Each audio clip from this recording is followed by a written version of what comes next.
Bonsoir et bienvenue sur notre chaîne chrétienne. Se contenter du minimum, partie 2 de Daria. Et il dit à Dieu, tout ce que je demande, c'est qu'Ismaël vive et que tu prennes soin de lui. Genèse chapitre 17, verset 18. Bible du Seigneur. Dans ce chapitre de Genèse, l'Éternel s'adressa à Abraham et établit son alliance avec lui.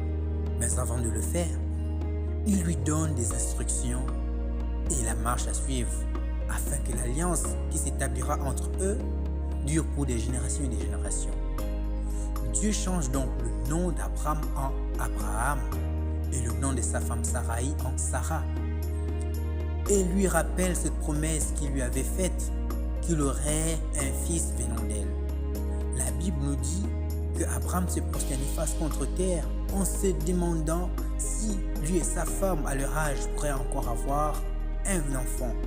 Entre-temps, il avait déjà eu Ismaël avec Agar et Abraham voulait faire de lui son unique héritier.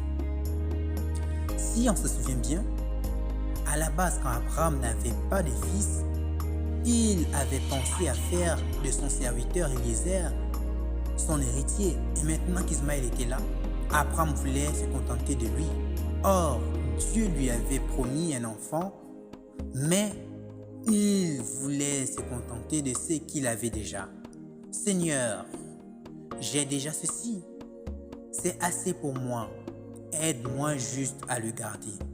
Ce sont presque les paroles qu'Abraham a dites à Dieu et que nous lui disons, pas toujours avec des mots, mais avec notre attitude. Ne nous contentons pas de ce que nous avons, mais espérons en ce que Dieu veut nous donner, car c'est bien au-delà de ce qu'on peut imaginer. Be blessed, daily dose of God. Voilà pour notre journée. Que le Seigneur vous bénisse. Shalom.